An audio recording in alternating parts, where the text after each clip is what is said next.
मैनपुरी में डिंपल यादव की जीत और शिवपाल यादव के दोबारा समाजवादी पार्टी में लौटने के बाद सियासी घमासान तेज हो गया है। डिंपल यादव ने बीजेपी के रघुराज शाक्य को हरा दिया है।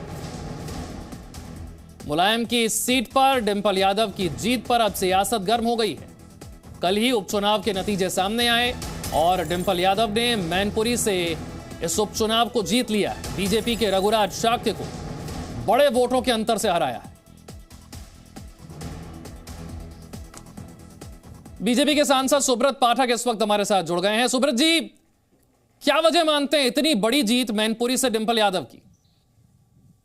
देखो, जिस प्रकार से हम लोग वहां के ऊपर चुनाव में जमीन पर थे तो एक बड़ा अच्छा माहौल वहां के ऊपर दिखाई पड़ रहा था और लगभग हर समाज का समर्थन मिल रहा था।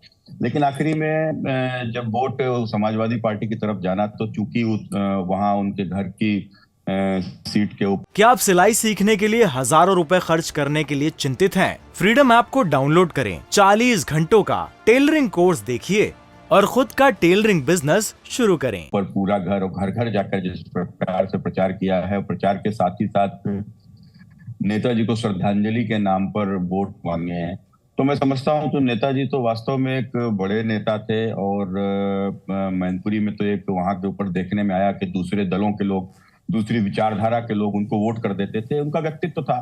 तो जब हो सकता है भाई कि उनको जब श्रद्धांजलि के नाम पर जब वोट मांगा है तो मैनपुरी की जनता ने, अब चूंकि ज्यादा समय उनके देहांत का हुआ भी नहीं था, तो मैनपुरी की जनता ने श्रद्धांजलि के नाम पर उनको वोट दे दिया हो।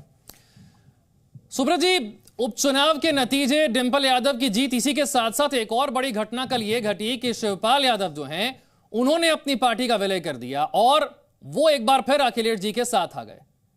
आपका एक बयान बड़ा चर्चा में है और आपने कहा कि वो बीजेपी से टिकट मांग रहे थे और टिकट जब उन्हें नहीं मिली तब मजबूरी में यह फैसला उन्होंने लिया।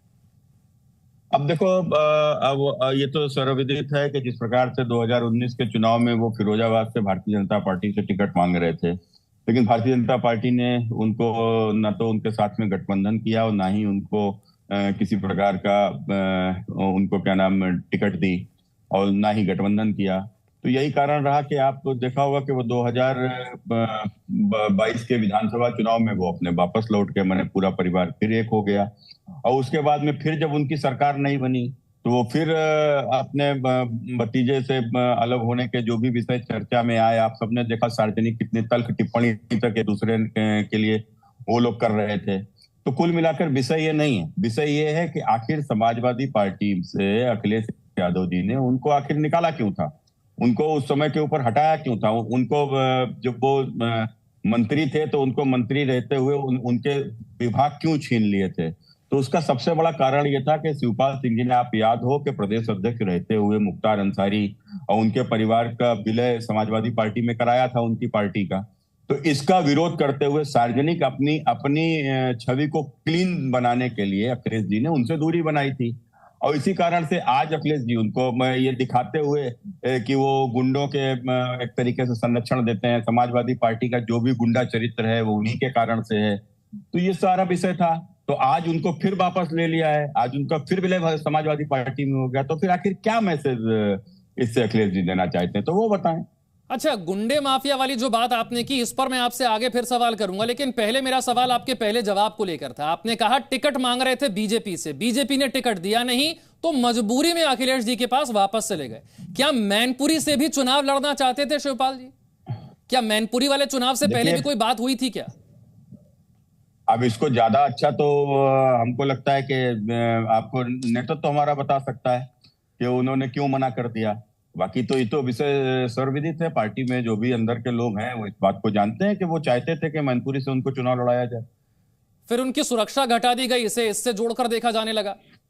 देखो, सुरक्षा एजेंसियों ने दी थी। क्यों दी थी? उस समय चाचा भतीजे का झगड़ा था और जब उस झगड़े में भाई उनको खतरे का अंदेशा था कि उनकी जान को खतरा है, तो इसको लेते हुए उनको सुरक्षा दी गई थी, एजेंसियों ने दी थी। और फिर जब चाचा भतीजे एक हो गए तो फिर एजेंसियों ने सुरक्षा वापस ले ली। ये तो कोई ऐसा विषय है नहीं।